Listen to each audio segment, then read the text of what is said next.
Ratty, if you please, I want to ask you a favour. The rat was sitting on the riverbank, singing a little song.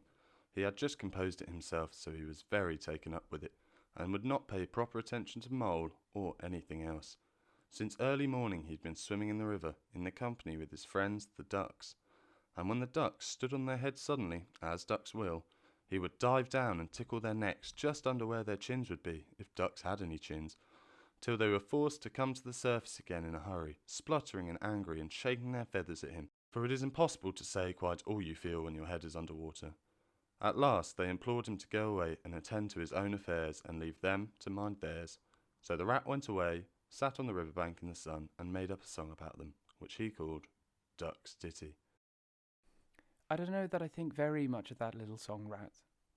He was no poet himself, and didn't care who knew it, and he had a candid nature. Nor don't the ducks neither. They say, why can't fellas be allowed to do what they like, when they like, as they like it, instead of other fellas sitting on banks and watching them all the time and making remarks about poetry and things about them. What nonsense it all is. That's what the duck says. So it is, so it is. No, it isn't. Well then, it isn't. But what I wanted to ask you was, won't you take me to call on Mr. Toad? I've heard so much about him, and I do so want to make his acquaintance. Why, certainly. Get the boat out and we'll pair up there at once. It's never the wrong time to call on Toad. Early or late, he's always the same fella. Always good-tempered, always glad to see you, always sorry when you go. He must be a very nice animal. So simple, so good-natured, and so affectionate. Perhaps he's not very clever. We can't be all geniuses. And it may be that he's both boastful and conceited. But he's got some great qualities, has Toady. Rounding a bend in the river, they came in sight of a handsome, dignified old house of mellowed red brick with well-kept lawns reaching down to the water's edge. There's no Toad Hall, and that creek on the left, where the notice board says private, no landing allowed, leads to the boathouse. Well, we'll never leave the boat. The stables are over there to the right. That's the banqueting hall you're looking at now. Very old, that is. Toad is rather rich, you know. And this is really one of the nicest houses in these parts, though we'd never admit it as much to Toad. They glided up the creek, and the Mole shipped his sculls as they passed into the shadow of the large boathouse. Here they saw many handsome boats slung from the crossbeams or hauled up on a slip, but none in the water, and the place had an unused and deserted air. The rat looked around him. I understand. Boating is played out. He's tired of it and done with it. I wonder what new fad he's taken up now. Come along and let's hook him up. We shall never hear about it quite soon enough. They disembarked and strolled across the gay flower-decked lawns in search of Toad, whom they presently happened upon resting in a wicker garden chair with a preoccupied expression on his face and a large map spread out on his knees. Hooray! This is splendid! How kind of you! I was just going to send a boat down the river for you, Ratty, with strict orders that you were to be fetched up here at once, whatever you were doing. I want you badly, both of you. Now, what will you take? Come inside and have something. You don't know how lucky it is, you turning up just now. Let's sit quiet a bit, Toady. Delightful residence. Finest house on the whole river. Or anywhere else for that matter. Here, the rat nudged Mole. Unfortunately, the Toad saw him do it and turned very red. There was a moment's painful silence. All right, Ratty. It's only my way, you know. And it's not such a very bad house, is it? You know you'd rather like it yourself. Now, look here. Let's be sensible. You are the very animals I wanted. You've got to help me. It's most important. It's all about your rowing, I suppose. You're getting on fairly well, though you splash a good bit still. With a great deal of patience and any quantity of coaching you Oh, may... pooh! Boating! Silly boyish amusement. I've given that up long ago. Sheer waste of time, that's what it is. It makes me look downright sorry to see you fellows, who ought to know better, spending all your energies in that aimless manner. No, I've discovered the real thing, the only genuine occupation for a lifetime. I propose to devote the remainder of mine to it, and can only regret the wasted years that lie behind me, squandered in trivialities. Come with me, dear Ratty, and your amiable friend also. He led the way to the stable yard accordingly, the rat following with a most mistrustful expression. and there, drawn out of the coach house into the open, they saw a gypsy caravan, shining with newness, painted a canary yellow, picked out with green and red wheels. There you are. There's real life for you, embodied in that little cart. The open road, the dusty highway, the heath, the common, the hedgerows, the rolling downs, camps, villages, towns, cities. Here today, up and off to somewhere else tomorrow. Travel, change, interest, excitement, the whole world before you, and a horizon that's always changing, and mind. This is the very finest cart of its sort that was ever built, without any exception. Come inside and look at the arrangements. Planned them all myself, I did. The mole was tremendously interested and excited, and followed him eagerly up the steps and into the interior of the caravan. The rat only snorted and thrust his hands deep into his pockets, remaining where he was. It was indeed very compact and comfortable. Little sleeping bunks, a little table that folded up against the wall, a cooking stove, lockers, bookshelves, a bird cage with a bird in it, and pots and pans, jugs and kettles of every size and variety. All complete. You see, biscuits, potted lobster, sardines, everything you could possibly want. Soda water here, baccy there, letter paper, bacon, jam, cards and dominoes. You'll find that nothing whatever has been forgotten when we make our start this afternoon. I beg your pardon, but did I overhear you say something about we and start and this afternoon? Now, you dear good old ratty, don't begin talking in that stiff and sniffy sort of way, because you know you've got to come. I can't possibly manage without you, so please consider it settled, and don't argue. It's the one thing I can't stand. You surely don't mean to stick to your dull, fusty old river all your life, and just live in a hole in a bank and boat? I want to show you the world. I'm going to make an animal of you, my I boy. don't care. I'm not coming, and that's flat. And I am going to stick to my river, and live in a hole, and boat, as I've always done. And what's more, Mole's going to stick to me and do as I do, aren't you, Mole? Of course I am. I'll always stick to you, Rat, and what you say is to be has got to be. All the same, it sounds as if it might have been, well, rather fun, you know. Poor Mole! The life adventurous was so new a thing to him, and so thrilling, and this fresh aspect of it was so tempting, and he had fallen in love with it at first sight, with the canary-coloured carts and all its little fitments. The rat saw what was passing in his mind and wavered. He hated disappointing people, and he was fond of the mole and would do almost anything to oblige him. Toad was watching them both closely. Come along in and have some lunch, and we'll talk it over. We needn't decide anything in a hurry, of course, so I don't really care. I only want to give pleasure to you fellas.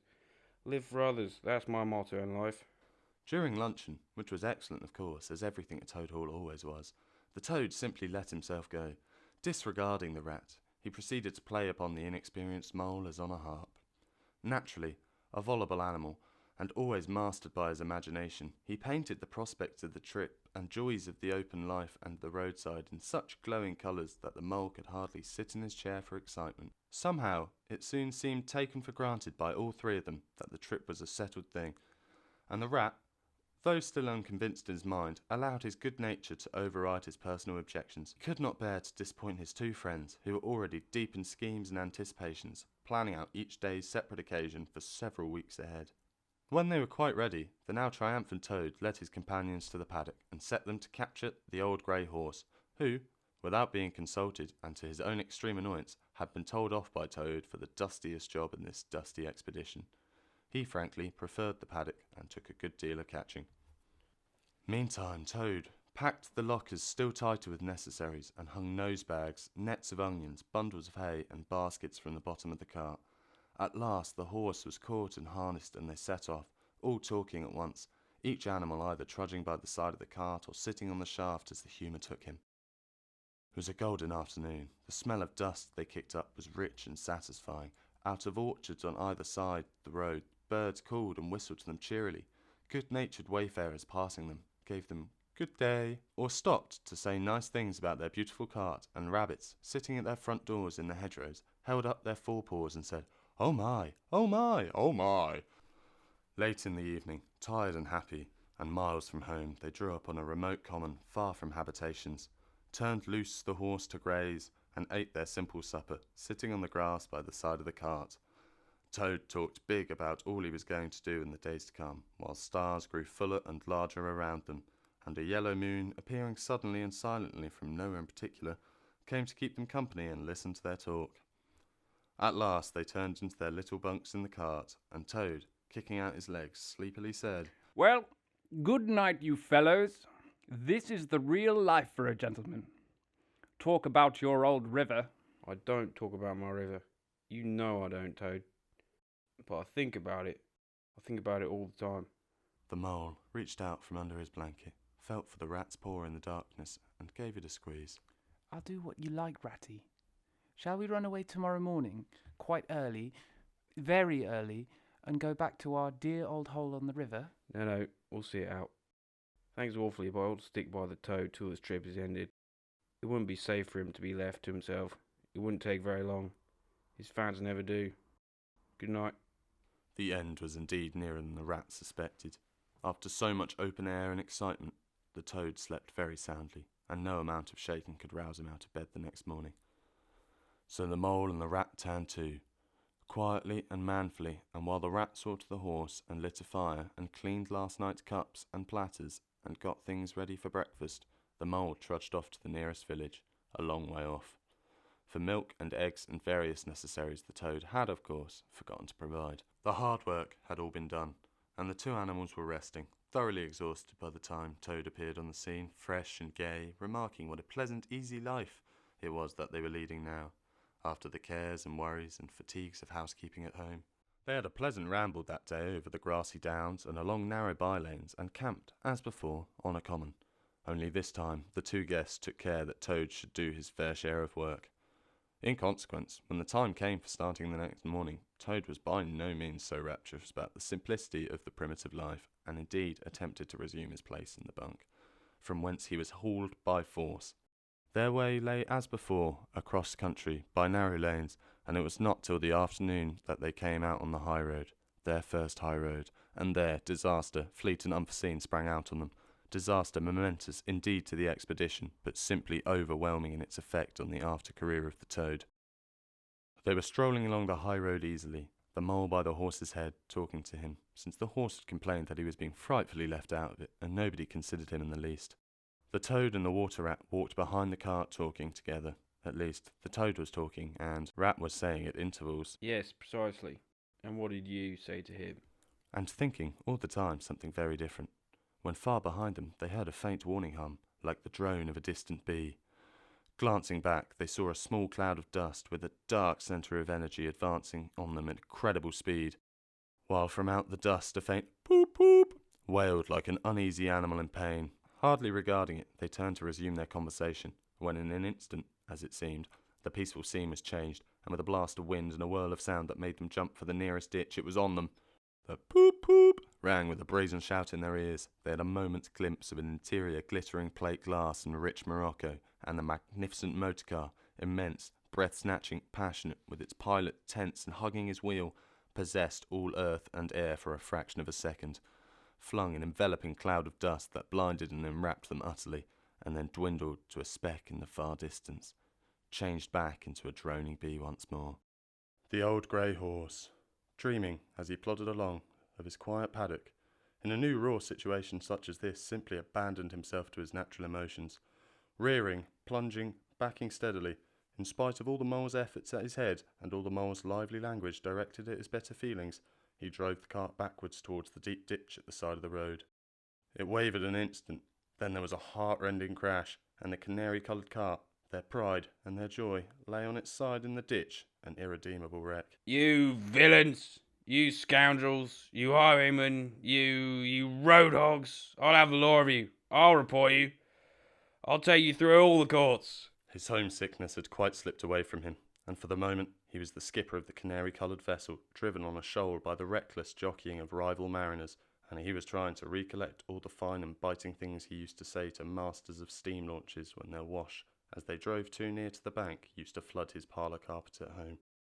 Toad sat straight down in the middle of the dusty road, his legs stretched out before him, and stared fixedly in the direction of the disappearing motor car. He breathed short. His face wore a placid, satisfied expression, and at intervals he faintly murmured, Boop, boop. The mole was busy trying to quiet the horse, which he succeeded in doing after a time. Then he went to look at the cart on its side in the ditch. It was indeed a sorry sight. Panels and windows smashed, axles hopelessly bent, one wheel off, sardine tins scattered over the wide world, and the bird in the birdcage sobbing pitifully and calling to be let out.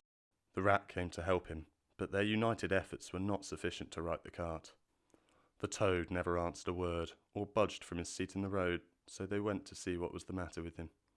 They found him in a sort of trance, a happy smile on his face, his eyes still fixed on the dusty wake of their destroyer. Boop, boop. Are you coming to help us, Toad? Glorious, stirring sight. The poetry of motion. The real way to travel. The only way to travel. Here today, in the next week tomorrow. Villages skipped, towns and cities jumped. Oh, stop being an arse toad. And to think I never knew. All those wasted years that lie behind me, I never knew, never even dreamt. But now that I know, now that I fully realize, oh, what a flowery track lies spread before me. Henceforth, what dust clouds shall spring up behind me as I speed on my reckless way? What carts I shall fling carelessly into the ditch in the wake of my magnificent onset? Horrid little carts, common carts, canary-coloured carts. What are we to do with him? Nothing at all. There's really nothing to be done. You see, I know him from of old. He's now possessed. He's got a new craze, and it always takes him that way in its first stage. He'll continue like that for days now, like an animal walking in a happy dream, quite useless for all practical purposes. Never mind him. Let's go and see what there needs to be done about this cart. A careful inspection showed them that, even if they succeeded in righting it by themselves, the cart would travel no longer. The axles were in a hopeless state, and the missing wheel was shattered into pieces.